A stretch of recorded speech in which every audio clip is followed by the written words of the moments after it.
made the big 36 an hour and a half ago. So here we go, another year around. We made it. You, happy birthday to you. Happy birthday, dear Jimmy. Happy birthday to you. And thank you for that. No problem. My alarm letting me know I was supposed to call you. What's that? That was my alarm letting me know I was supposed to call you. Well, I'm glad you did. Me too. Speaking of Timmy, I saw you have a song called Timmy that I've never heard before. I was digging through the interwebs. What is that song all about? Okay. I didn't hear a word you just said because I was crunching some ice. Try again. No. Well, no. Speaking of Timmy, I found looking around the internet, I found a song you wrote or someone. Oh, I Timmy. It's about an old tour manager we had. I never really was that fond of that song. It was just kind of a filler.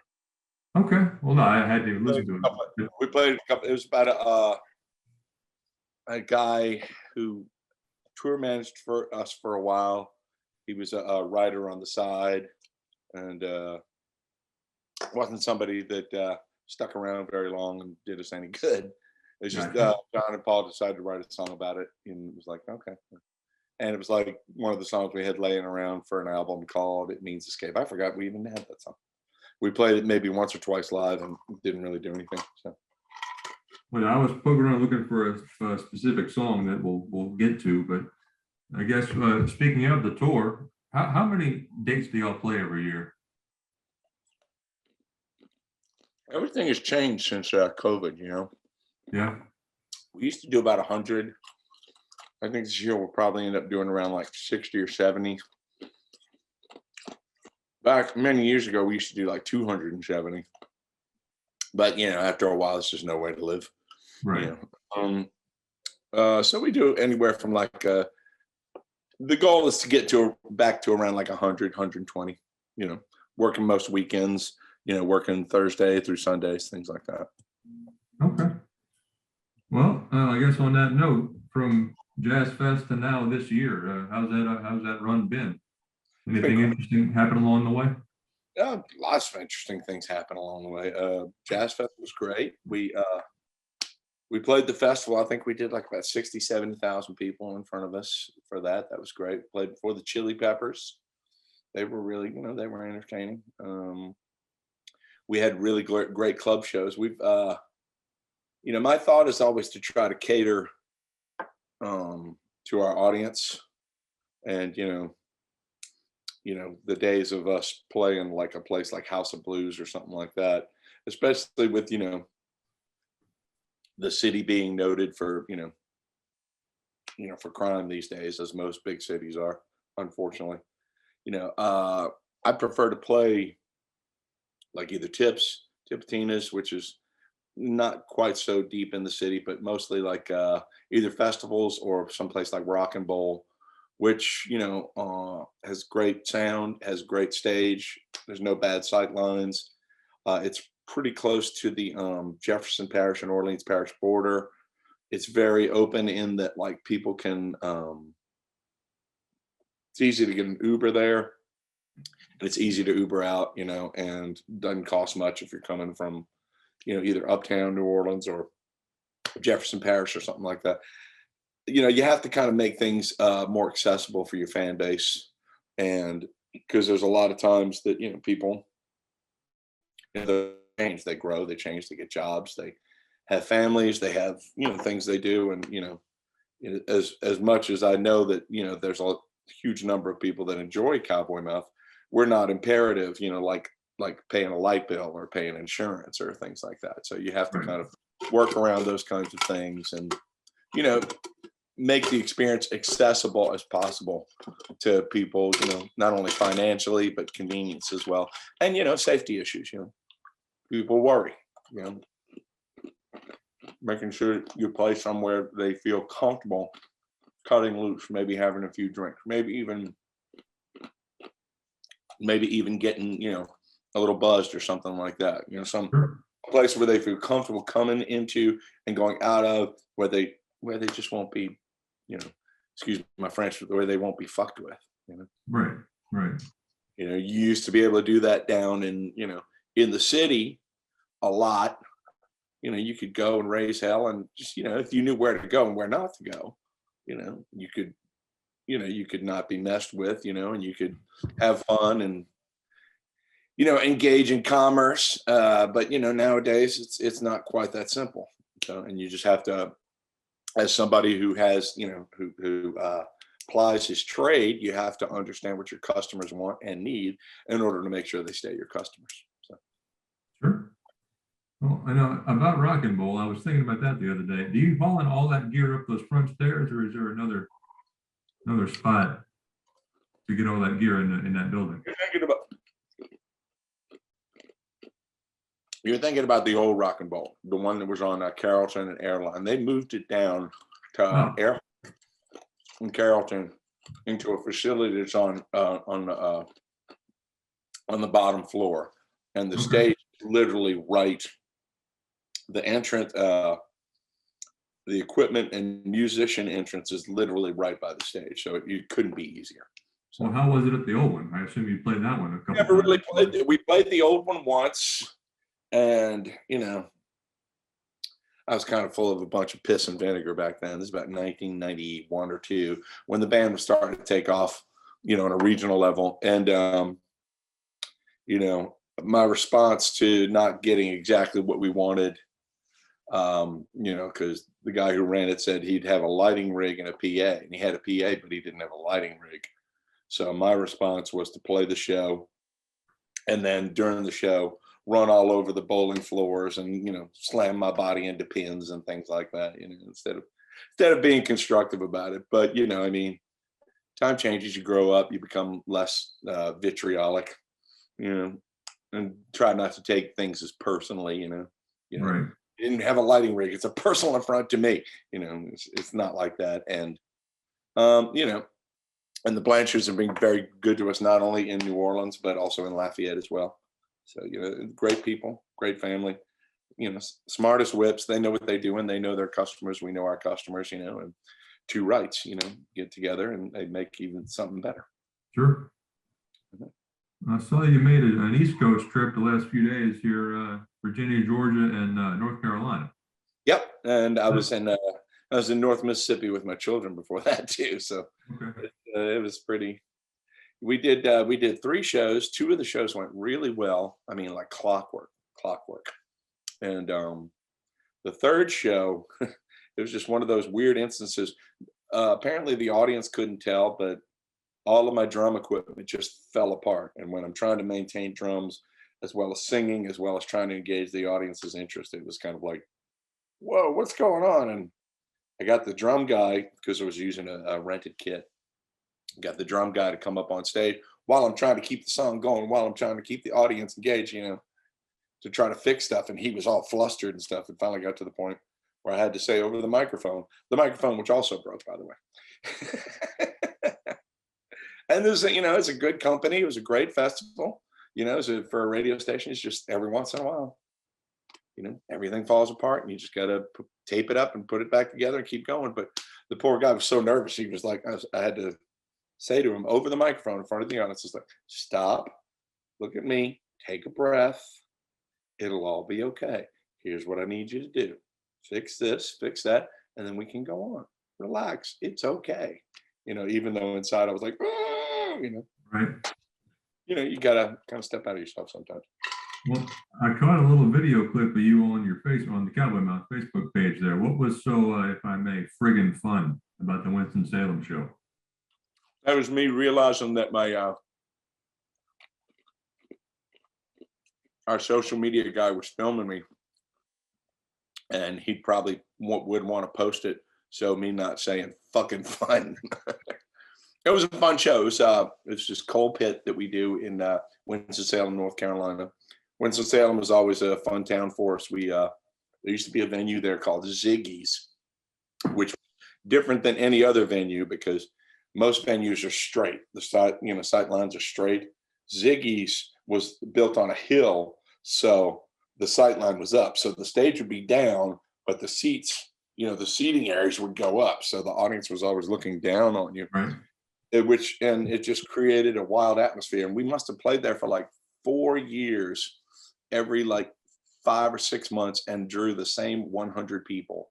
And it was a place that held like about 700 or 800 people, and we draw the same 100 people every Wednesday that we played there. And it was, when you're young and you're ambitious and you're a hellion. I was actually around your age during those times, maybe a little younger. Much about 5 or 6 years younger. It's probably in my late 20s, early 30s. But when Jenny Says hit, it hit really strong in that region. So we went from playing to 100 people to sell out crowds of like 1,000 people every time we played there. So I have a lot of fond memories of the place. Yeah. And the promoter there is a guy. He's just a really inspirational guy. He's smart as a whip, loves to party, but he's also a paraplegic. He got in a terrible accident when he was younger, but I mean, he's never let it get in his way of accomplishing anything. And he's just a great dude. And he was a big supporter of bands like us and Hootie and Edwin McCain, that whole run of bands from like the early to mid 90s, that all kind of broke out when Hootie broke out. So Dylan Fence, Ezra, bands like that, bands of that ilk. Mm-hmm. Well, I do have some more questions about some specific songs. I did a bit of a heavy listen on Greatest Hits 2 a while back, so it's from that. But there's a little book I acquired that we've discussed offline. Yeah, we discussed it. And well, I know online as well. What was your process for this? Was this a series of memory? No, honestly, it was just pure inspiration. I just had the impetus to do it. I had no idea why. It wasn't like there was any conscious thought process to it at all. It's odd because the song Timmy that you brought up, right? He considered himself a writer, and I helped him put together a little EP in the early 90s, long before Jenny took off, where I was doing the music in the background. And he would read some of his stories, and I put like some music over. Nothing, it never really came out or anything. I have one track, and the guy wrote some pretty dark stuff. He was a pretty dark guy. So when he stopped working for us, I kind of made sure I kept a distance. Him and I were never close or anything. But I did that like about easily like 10 years later. I just had the urge to do it. That first song, the first track, Story, Always Give Thanks. It was such a pivotal moment in my life. Because and you can find the track, it's on YouTube. I think that one and Madison are on YouTube. But that, I wanted to tell that story, or I felt the urge to tell that story, but I didn't get the urge to sing about it. You know what I mean? It wasn't like, always give thanks, I was in Jamaica, or anything like that. I just wanted to tell the story because it was such a pivotal story in my life, especially at the time. And I just, I was messing around with loops and tracks and things like that, just coming up with different things. We had done a bunch of radio festivals for when Jenny Says was a big hit, and then when What You Gonna Do got a lot of radio play, and then Easy. And we did a lot of shows with Moby. You remember Moby? Well, he had before he had that big hit that was all samples, the big record that was all samples, I think it was called Play. He was actually touring with a rock band. And the drummer, he was, this is very primitive, like late 90s. The drummer had loop beats coming in his monitor system and was playing with them, right? This is before having like Pro Tool setups and all this type of stuff, and it was just, oh, that's interesting. And he could play like counter rhythms, and it really created very danceable stuff that was still rock, And I, as a drummer, I'm not that complicated, I watch, I can see somebody like a Keith Moon, or especially a John Bonham, who can play all these triplet beats, and it's just amazing to me. but I'm more of a kind of a, or even somebody like Ziggy from the Meters, or, any of the great New Orleans drummers now, Willie Green, Russell Batiste, and all the younger guys playing like the really intricate beats that, I'm really simple. My foot is just 1, 2, 1, 2, 3, 4. I just never really, there's a lot of drummers who could do that. I didn't really feel like that was an area I wanted to delve into as a drummer, because that's not what I heard in my head. And I never really developed those talents on my line, within my playing. But I had the urge to play with loops, and that's where I got songs like Easy from. A lot of the Easy album has a lot of loops on it. Just playing with different beats that I normally wouldn't play, because I couldn't really play that slow, but I could play against another beat that was doing something different and then play with it. Right. So I just had the urge to kind of put like a little musical background to a lot of those things. And it was, the whole thing just came out in one giant swoop of one story after another story after another story after another story after another story. And then when it was finished, it was just like, okay, they stopped coming, and I put together a little CD. And I didn't really, no plans to sell it, no plans to put it out. A buddy of mine at the time was the one who actually put the book together. And, he sent me some, and I just gave them away, so honestly, there was no rhyme or reason to it whatsoever. It was more of a, just a creative exercise for me. Well, did that all come out during downtime? Were you touring? Do you remember what the situation was? Yeah, we were touring a lot, and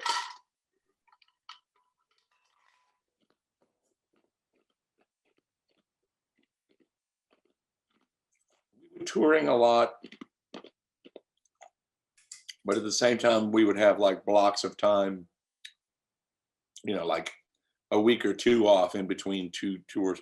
And I didn't really have too many, I was dating a woman, I think at the time, who lived far away. So, but it was kind of, it's before you have like real responsibilities, real jobs that consume all your time. I had, even though we were working a lot, there would be blocks of time where I just had a lot of time. And this is, wait, I could be wrong. This is around 2004, 2003, 2004. And I didn't, I just had the urge to do it. My mom had passed away, and that was really difficult. It was really difficult. I just had the urge to express myself in a very different way. That's all. Okay. No, that was successful. I did read it cover to cover, kind of out of order, but it was Right. all, yeah, when I got it. All right, well, going into the music, the Saddest Song appears on Greatest Hits 2. Was that on an album? No, That's why I That's a can't track find recording. it. that was a song that was laying around. Songs don't always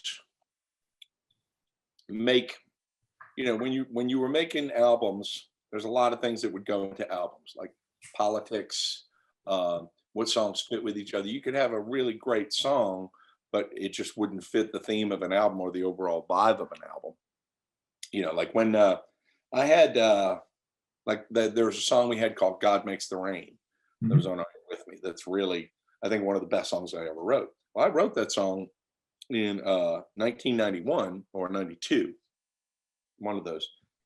And the song was actually about two distinct events. One was a woman I was dating, and I realized as much as I cared for her, I was going to be pursuing this band thing, and she would probably not stick around for that. And then the other was when I found out my oldest brother had HIV and he wasn't going to live long. And those were two distinct songs. Like the verse was about, dealing with this woman, and the chorus was, me kind of trying to empathize with my brother's situation. And they just kind of pieced themselves together. But I had that song in like 91. Yeah, 91. And we made a few albums, but we made them with this guy who wasn't interested in the song because he had more of an indie mindset. And, you know, in fact, he told me he didn't like the song because it sounded too triumphant. And I was like, well, yeah, that's what it's about. You know, but he couldn't get that. So I just kind of kept it in my back pocket. And then when we got the deal with MCA, we got a different producer. And I think one of the A&R guys thought that could be a hit or something like that. And it worked out, you know. So that song's really special in the Cowboy Mouth canon. But, you know, it didn't fit on any of the earlier records, you know. So there's always songs laying around. And Saddest Song was a song, we did a demo of it like when the band first started, even before the first record. And it just never made it to, you know, an album for one reason or another. And then we put together the best of. It was a song that was laying around. I was like, hey, this is a good song. This is really powerful. And you know, I've always enjoyed, you know, songs about songs or a song about bands. Like if you look at the old band The Replacements, you know, who were one of my top 5 bands, you know, they actually wrote about themselves a lot of time, you know, what they were going through and things like that. And I always thought that was kind of interesting. Like I had a song called Ballad of Cowboy Mouth, which was about the formation of Cowboy Mouth. And I'm trying to rewrite it now since we got different people in the band stuff. But Saddest Song was a song that was, you know, it was written, honestly, it was written around the same time in the same batch of songs as How Do You Tell Someone, which was late 80s. See, like I held on to How Do You Tell Someone for a long time. And actually we had a guitar player who couldn't stand the song. How Do You Tell Someone? He was like, that's a dumb song, it's a stupid song. And so I just made a demo of it myself with me playing drums and bass and guitar. And he was this guy who insisted that his wife, you know, come along everywhere. You know, he had very much a Yoko Ono kind of thing going on. I was just, you know, you do what you can to keep a business together. Musicians, more often than not, are crazy. So she heard the demo. We were just sitting in the band van one day and she's like, let me hear that. Let me hear what you're listening to. So I gave it to her and she looked up and was like, what's the matter with you? This is great. You're an idiot. And he's like, oh, okay. So we ended up learning the song and playing that for both It Means Escape and Are You With Me? But Saddest Song was in that same batch of songs, you know, just dealing with a relationship that was falling apart, that wasn't going to work out, you know. And I enjoyed the idea of writing a song about a song, you know. So Yeah, well, I mean, the feelings certainly do come through in that one end. God Makes the Rain for sure. yeah. Well, you know, I mean, you know, when you're a musician or an artist or whatever I call myself, you know, you're basically just trying to convey the experiences we all go through. Not in a way of just like, I'm going to write this to relate to you. It's more of like, here's what I'm going through. And, you know, as people, we all basically go through the same, you know, experiences, you know, it's, you know, heartbreak, joy, you know, euphoria, sadness, you know, and, you know, whether it's a painting or a movie or a film or a play or a book or a novel or a song or whatever, you know, these are all just expressions of, you know, the human experience, and we're all just trying to relate to each other so we can get through this thing. You know, this is, you know, it's like one of God's greatest gifts to all of us is each other and how we relate to this life. So that was what that was for me, you know, just relating what I was going to, but instead of writing a song about another song, I was writing a song about the song I was writing right there. Right. A little meta, but it's very interesting. Write it as I go. I love the line. yeah, you know, you're just, you know, I always tell young musicians, you know, you're not, you know, and this might be considered a bit of a cliche, but it's true. You know, you're trying to get to the point, not where you play the music, you're trying to get to the point where the music plays you, you know, to where you're so immersed in it to where you're almost a bystander. Mm-hmm. You know, a lot of the best Cowboy Mouth shows I played, I can't remember simply because, the skill level just takes over, and you just kind of like, oh, that's interesting. Oh, that's cool. That's, or you get an inspiration to do something, like whenever I would think I'm going to do this because I want this, I want to achieve this end, or I want to achieve this, it never works. But when I'm in the moment, it's just the idea comes to me. It's like, try this. It's like, oh, it always works. So Yeah. when you think from the ego, when you think from the place of, trying to get to some place, trying to get to some point to achieve some sort of egocentric gratification, it always bites me on the ass. But when I go in those inspired moments and kind of go places where I don't think I can go, or I don't know where it's going to go, those are the things that always work out. So songwriting as well. Another one that I do feel, I mean, as personally as anyone else that was down here, is the Avenue. Yeah. It obviously is Katrina, or tied to Katrina. Where were you during that storm? Atlanta. The band had played in Atlanta the night before. We had a gig at some small festival in Atlanta on the Saturday night. And so we were all in Atlanta.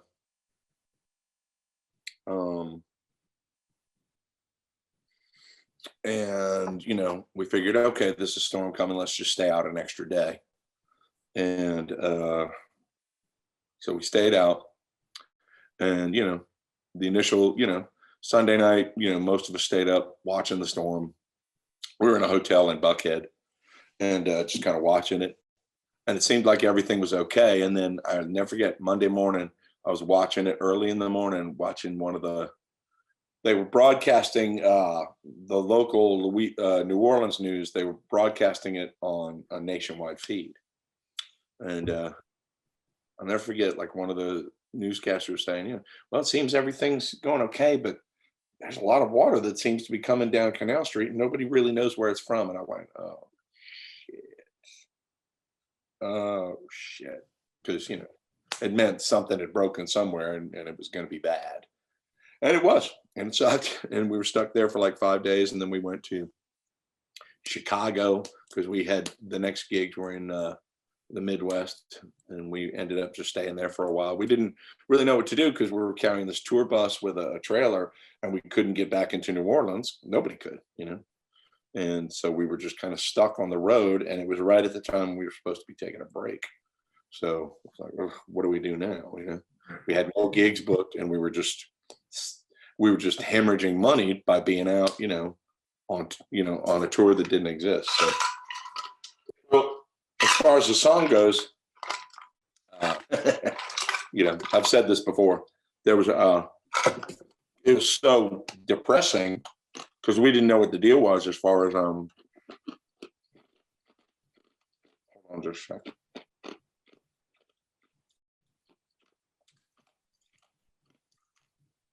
We didn't know what the deal was as far as whose house got destroyed, whose house didn't, and so you got to a point where it's just like, okay. And like the news reports I was looking at, I was living around Carrollton, Claiborne area at the time.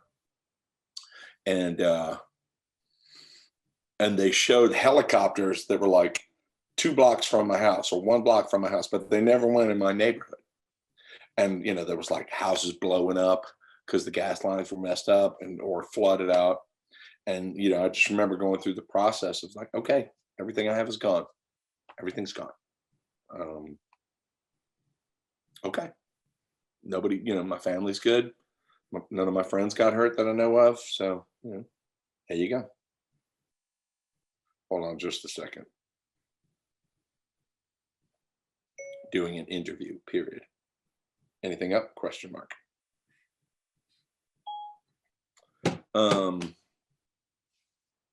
And then I just had the idea that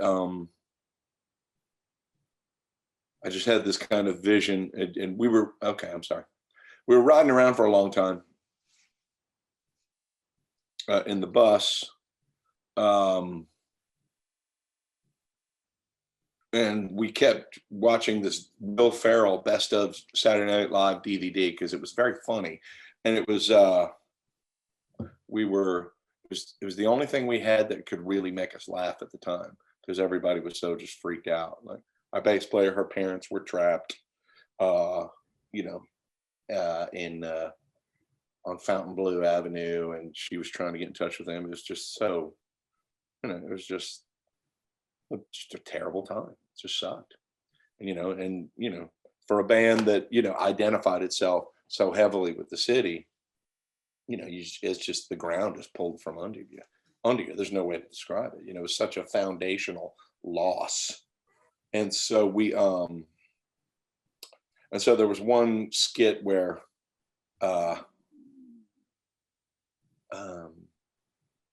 I had the idea to write the song. From my perspective, was the city of New Orleans was a friend of mine, and we were sitting on a street corner, and the city of New Orleans had been in a terrible, terrible bar fight.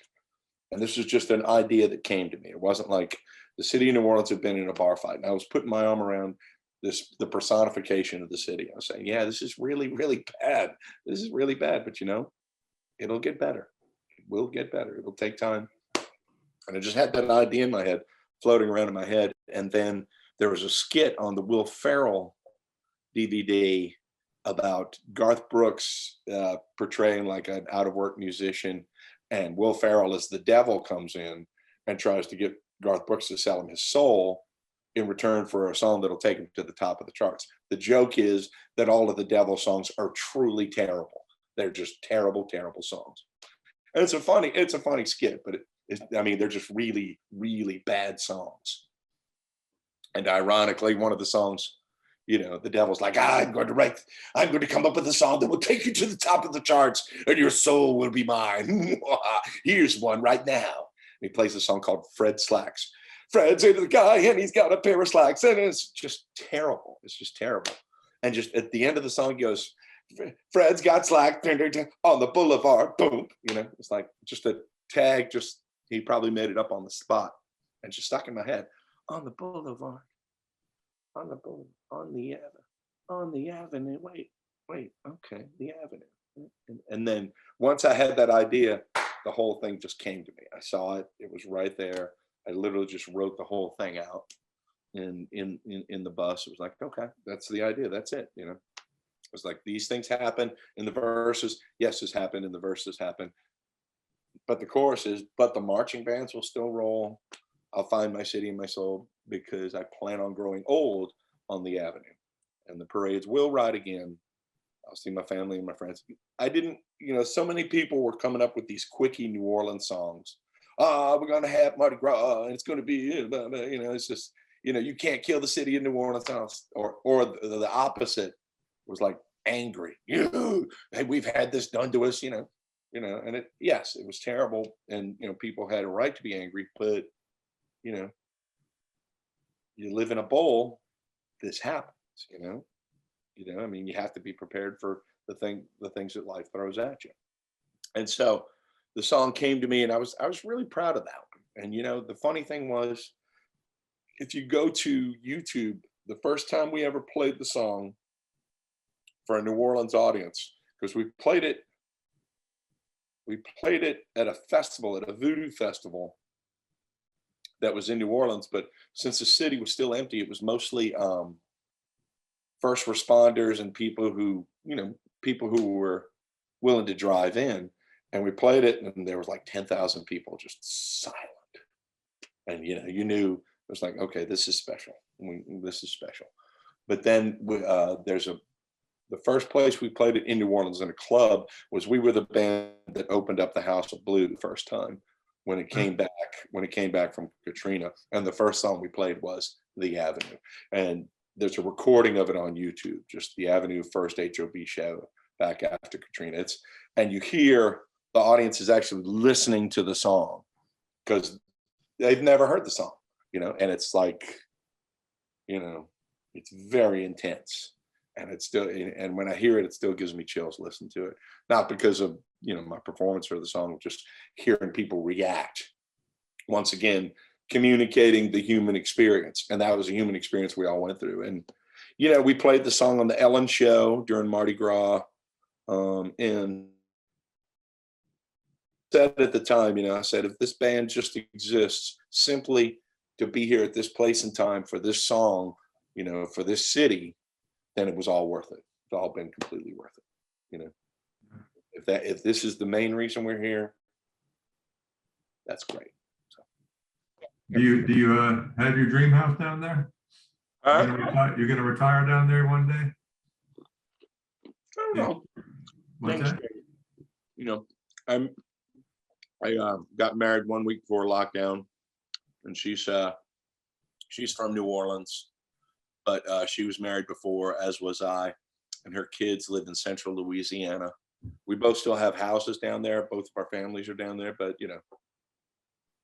her kids are up here in central Louisiana where I am right now. And my first marriage was to a woman from North Mississippi, and so my kids live in North Mississippi. So I bounce between New Orleans, central Louisiana, and North Mississippi. I mean, New Orleans is always home. It's always going to be home. But things are so squirrely everywhere nowadays. It's I definitely miss New Orleans. I definitely go there whenever I can, and whenever I can, it feels like home. But at the same time, I don't have a problem with small town living right now. Maybe things will change. Hopefully they will. But it seems like that with every big city. There's like a lot of chaos and a lot of instability. And I don't think that's exclusive to New Orleans. And, not to get political, I don't think that it's an accident either. I think it's all being done by design. But that's another conversation for another day. Sure. All right. What else? Well, your mention of the Ellen show visit leads into another question I had. You said that the Timmy track was kind of a throwaway. The what? Yeah. Mm-hmm. The Timmy track. What about Kelly Ripa? What is the story on that song? Man, that song is so stupid. Well, I was listening straight through, and I get to that one, and it froze me. And I'm listening to the lyrics actively, every one. I'm like, why did he do this? But, yeah. Anyway. There was no real reason to it. I had this melody in my head. It was really catchy, and I wrote it around, ironically, my wife now, because we were friends back then, and I made up a little nickname for her, and this melody just stuck in my head for years. I had it literally for years, right? Da da da da da da da. That's like her initials were B-A-B, and so I called her Babalina. Just silly, stupid stuff. Babalina, Babalina. Na, na, na, na. It's just a little thing, and but I always liked that melody. It was like, that's a pretty catchy little melody. And one day, just in the bus, we're on tour somewhere. I stopped, at the Kelly Ripa and Regis show, because we had done Regis and Kathy Lee. And in fact, you can find it on YouTube from like 98, I think. And I was like, Kelly Ripa, Kelly Mom. Stripper, it just kind of hit me once. It's like, oh man, that's really dumb. That's really funny. That's really good. And then it was like, okay, well, yeah, why not? So I did. So when we got home, I did a little demo of it just for fun. I did like the guitars, bass and drums track, and it was just a dumb little song. I didn't really even think about it. And I just made it for my own amusement. I thought, who would enjoy this? I know who'll enjoy this. Eric Paulson. Now, Eric Paulson, if you're from New Orleans, he's been the morning news anchor for the local CBS affiliate for like 35 years. And his show has always gone right up to, his show ends where Regis and Kathy Lee and Regis and Kelly and Michael begins, right? So his show always leads up to it. I thought, oh, I know. And he's a buddy of mine. He's been a big supporter of the band for years. And I thought, oh, he'll enjoy this. So I sent him the demo. I said, hey, check this out. Ha ha, or something like that. Enjoy.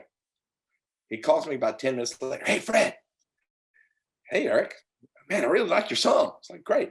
And guess who else likes it? I'm like, uh-oh. I was like, Who else likes it? The producers for Regis and Kelly. They're scouting out locations. They're doing a live show in New Orleans next week, and you're going to play the song live on TV next week. And I was like, whoa, whoa, whoa, whoa, whoa, whoa, whoa, slow down, slow down. What the hell are you talking about, man? The band doesn't know the song. The band doesn't even know this song exists. And he's like, well, you better learn it quick because you're playing it on national TV next week. So I was like, oh shit. So and the song wasn't really even finished. And so I made a deal to where we could play the single we were pushing at the time was a song called This Much Fun off the Voodoo Chop album, just so we could have something to hawk, you know. And then during the process of playing, just being on the show, we played the first verse and chorus for Kelly Ripa. She loved it. The crowd loved it. It was pretty hilarious. And then we actually got on the show again later on, like about a year or two later, once we put out an album with the song on it. But we had a manager at the time who was convinced that this song would be the new Stacy's Mom. You remember that old song, Stacy's Mom? Stacy's Mom's got it going on. So he made me write like a bridge, extra verses, extra different chorus stuff. I mean, the song when it was written, it was just basically like a really simple 2-minute Ramones song. It's so simple and it's so silly. But, you know, I had to write a bridge and come up with different verses and, you know, it was just this, it turned into a giant pain in the ass. And if you listen to a version on the album Fearless, it has all this extra stuff that's just, the song just, it lost the essence for me of what it was, just something silly, something fun, and something quick. You know, like kind of like, you know how like, not that the song's in league with the Ramones or anything like that, you know, but I mean, like, you know, something simple and tight, like Blitzkrieg Bop, simple, tight, in and out quickly, you know, and, you know, that's, you know, and so the version that's on The Name of the Band Is Volume 2 was the version as I originally wrote it, just real simple, quick, tight, and get in, get out. And so the Fearless version. I have to check that out. Yeah, or maybe not. I have to check that out, or maybe not. The way you're talking about it. It's not bad. It's just, it's, you know, it's me trying to be a little too clever. You know, there's like a lyric in there. It's like she's so fine I'd settle for her dad, which was a play on an old Richard Pryor joke where, you know, that girl was so fine I wanted to suck her daddy's dick. You know, it was silly. Right. But then, you know, then it's like, well, you know, people might not get the same reference. So it's like, I'm just, you know, like when we did the show, Regis wasn't there when we actually did the show, not the New Orleans filmed one. We actually played this, and Anderson Cooper read the lyrics on the air, and he was, you know, just a condescending guy. It's oily. Just don't like that guy at all. And it's like, he's like, well, what do you mean by that? And it was like, it's a joke. Relax, Francis, you know? So, but, you know, we play it every once in a while. But yeah, it's just silly. It's meant to be silly. It's meant to be funny. A lot of our hardcore fans, like the ones who really are hardcore, hate that song. Hate it. You know, but at the same time, we get requests for it all the time. Yeah. We just started playing it live again. We played it in Winston-Salem this week, you know. It's just, you know, it's one of those songs. Yeah. I kind of, it's silly, it's fun. It's not meant to be anything more than that. Well, my first response. And Kelly Ripa did give me a kiss on national TV. So that was there you go. That's success. Yeah. No, I definitely was like, what the hell? I literally wrote WTH. So I was making notes. Here's a funny story. When we actually did the show in New York, not the one in New Orleans, we did the show in New York where we played the single.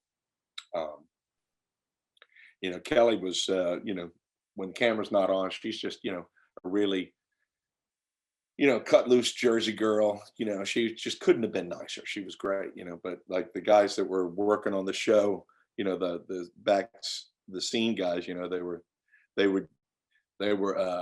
all writing, lyrics to the song themselves, and one of them was like, hey, because she's married to this guy who's an actor, but obviously she's the breadwinner and yada yada. They were making fun of, don't feel hard, don't feel sad. I'm Mark Caracolis, I'm a stay-at-home dad. It's like, all right, whatever.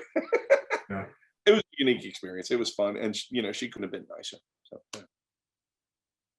Well, there's one on the greatest hits, the very last one that I never didn't listen to. I had it running, but He Don't Know You, the Sweater Song.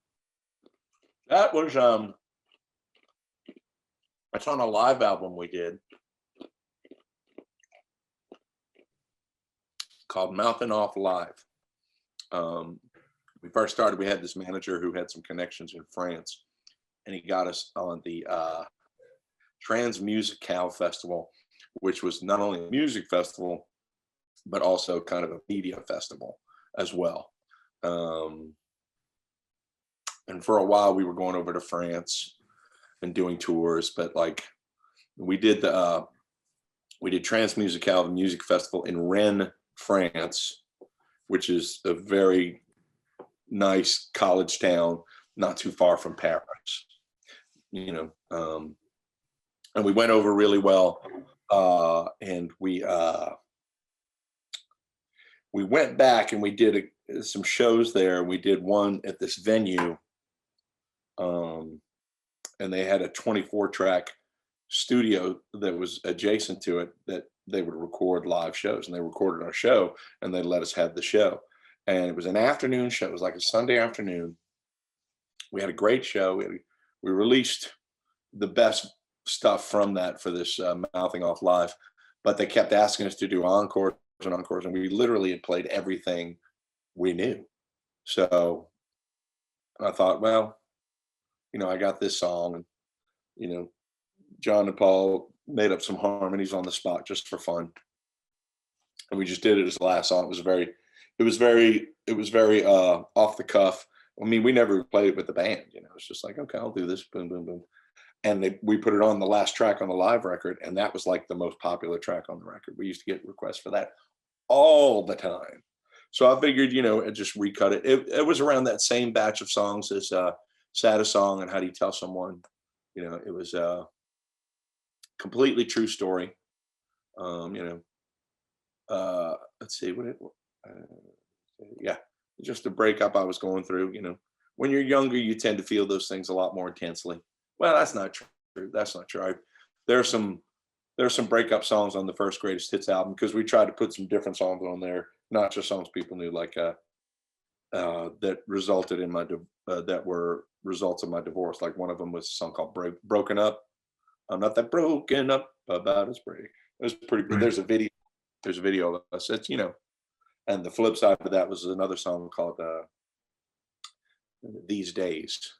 That was really rough.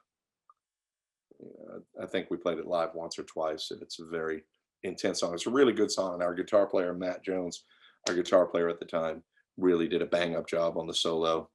But it's not a pretty song. It's a good melody. The melody song. It's a song I'm very proud of. And you put those out sometimes as a writer. You do what comes to you, and those came to me just like Kelly Ripa. So, anything. Anyway. Real quick, then a couple of specific lyrics from I Believe and So Sad About Me. I'm considering them bridges. I don't really know what you would call them, but from I Believe, I have got to take the best of me and keep that part alive. Why'd I ever want to shut that down and kill my soul? Not why did, why would. I had to turn that into a contraction because it was, the melody. Why'd I ever want to? What's the line? Why'd I ever want to shut that down and kill my soul? Kill my soul. The original contraction is why would I? Kind of like, why would I ever want to do that? Right. But I guess, people hear, why did I do that? I guess maybe I did. It's just, that song is me. That song is just me. I mean, that's the first time I really stepped out of, clever wordplay, for lack of a better term, just kind of like, okay. It's like, am I going to write this song I believe? Am I going to try to write this about, what I think people believe? It's like, no. In fact, we had a manager at the time who insisted on me changing the line, I believe in the sound of Sam and Dave, to Fats and Dave, making New Orleans centric about Fats Domino and Dave Bartholomew. I was like, no, this is, Right. I love Fats Domino, of course, who doesn't? But, Sam and Dave, there was a pivotal point in my life when those records meant a lot to me. As I believe in the sound of Sam and Dave. Plus, it sang better too. And that, that whole song was just an exercise. I mean, it's very real. It's very inspired, but at the same time, it was also me stepping out of myself and saying, here I am, and it's pretty wild because that song is second only in popularity. I think it's been my experience to Jenny Says, as far as our catalog goes. I do. The other one, which I now want, but I'm so sad about me. I really must admit that I was glad that I am living. There were times when I would pray to God and ask that I would not. But I've learned that taking isn't really half of what is giving. Yeah. I'm drawing a blank on the last line at the moment. I'm sorry? I'm drawing a blank on the very last line, but the secret to your the oneness. oneness in your soul. Secret to the wisdom. Is either the secret to your wisdom is the oneness in your soul, or the secret to I think that's it. Secret to your wisdom is the oneness of your soul. It's just the understanding that we're all part of something much greater. And that's pretty much it. Just, finding solace in the idea that you're never really alone. I mean, sometimes we feel alone, but you can tune into that that river of, peace that's out there, by either prayer or, reading the Psalms or finding something that inspires you. I mean, it's the human connection, and the line in the chorus is so sad about me. I'm not saying it's so sad about me, I'm so sad. I'm saying so sad about me, I'm sad about you. At least I understand these things, I haven't found my answers yet. I'm still looking for them. There's a window by the bedroom door that never will be opened. Let me see. I have to kind of play it to you. I have to sing it to understand what I said. There's a window by the bedroom door that never will be opened. I have to play drums. Never will be opened. I forget what I said. Spend the whole day looking out and never look within. What? If you spend the whole day looking out and never look within. Yeah. You spend the whole day focusing on what's going on in the outer world instead of figuring out what's going on inside. It's like, what is as within, so without? What's the Bible verse that says that? As above, so below, kind of thing. It's that kind of thing where it's I always tell my kids, it's like, look, you either happen to your life or your life happens to you. And we started this thing. I hadn't done it for a while, where we were playing a bunch of all ages shows, and I would get a bunch of kids up to play drums and things like that. And kids are just great because they don't hold back. And I do this little thing where I talk about, okay, at the count of 4, you guys are going to beat the living heck out of these rental drums. I look at it's all effect. But then, I'm going to tell you guys something I wish I learned when I was your age, is that life is what you make it, no more, no less, And right now, I want to make it a kick butt rock and roll show. And, the kids do what they do. It's the idea of what you have inside of you, what you bring to the world is what you get back from the world, That's always been my, once I was able to step out of being an angry kid and an angry young adult, understanding that what you bring to the world is exactly what you get back from the world, Not that bad things won't happen, not that good things won't happen. It's just, but the energy you put out there is the energy you get back, And, and that's just not like in one moment. It's basically what you decide to do with your life, what you decide to do with yourself. I mean, I wanted all the kind of accoutrements that I saw other people getting with their music careers of, money, fame, financial stability, notoriety and all that stuff. But then I realized, and I got a little bit of that stuff, and it was fun, but at the end of the day, that really wasn't what it was for me. It was more about kind of putting out something in the world that how can I put this? There was a vibe I got from music as a child, certain music, like I would listen to old scratchy Bo Diddley 45s or something like that. And I really got a lot out of it simply because they were able to emote in a way that I could relate to. Not that, that I could ever relate to being a, African-American guy in Chicago in the mid 50s or 40s or whatever. But there was that emotion, that howling of the soul that, as a young kid, not being one of those people that the world is built for or works for effortlessly, gawky kid, scared, I didn't know what the hell I was going to do with myself. I had this ability and I wanted to do something with it, but everybody around me told me that I wouldn't be able to. It's like, okay, well, and just, the trepidations of life, and youth and stuff. And so it took me a while to learn that, the energy you put out there is the energy you get back. And then I played in this band that was very successful called Dash Rip Rock in the late 80s. And it was kind of like a country punk band.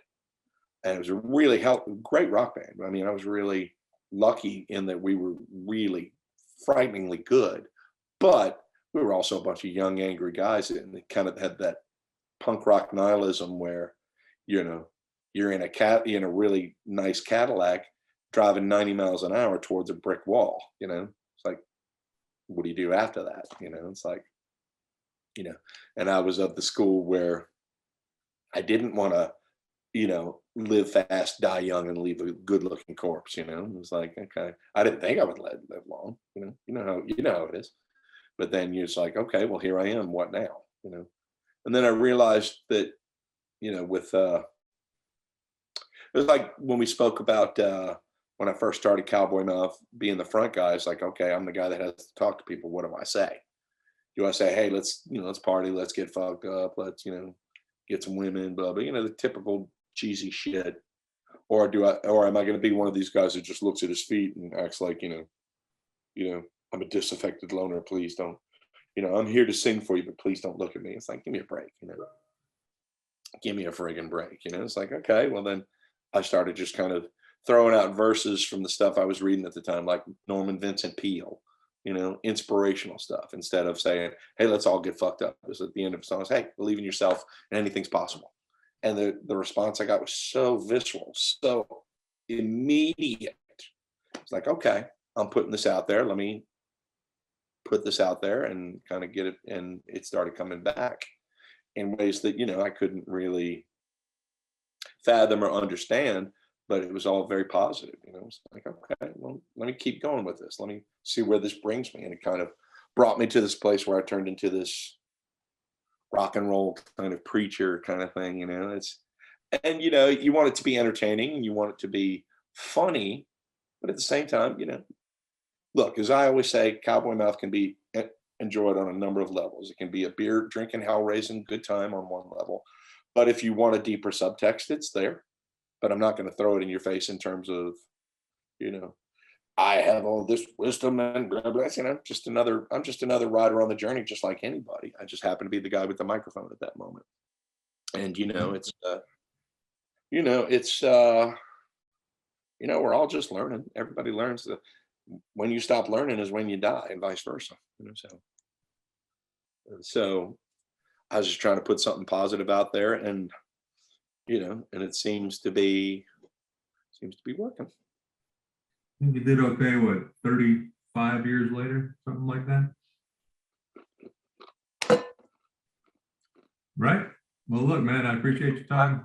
I didn't think it would last a month. Well, I'm glad it did. There you go. All right, one more question, then head out.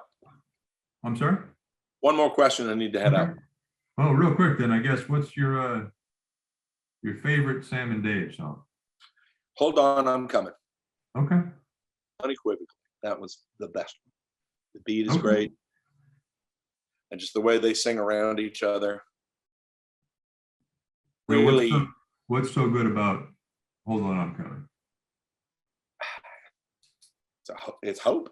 Hold on, I'm coming. You know, it's all Really? good. Yeah. You know, there's a lot of great stuff. Like, I was a huge Bo Diddley fan. Huge Bo Diddley fan. We can get into that the next time we talk, if you're interested. And just the rhythm. But the thing about the Bo Diddley stuff, it was so rhythmic, but the guy sang. He almost sang like an opera singer. His voice was so clear and so beautiful. And we actually did one of Bo Diddley song for a long time you can find called I Can Tell. It's actually on that live album that we did, the live one at France, Mouthing Off Live. You know, I really loved blues and stuff like that when I was a kid, just simply because there was so much just naked, raw emotion. And the music I was growing up with at that time, you know, didn't really have that. It was more fashion conscious until I found bands like, you know, Jason and the Nashville Scorchers, The Replacements, Black Flag, things like that, you know, stuff that I liked. I wasn't into like hair metal and things like that, you know. So anyway, blah, blah, blah. Next time. Cool. All right, dude. All the Thanks a best. lot. See you later. This has been a production of Where You At Studios, LLC.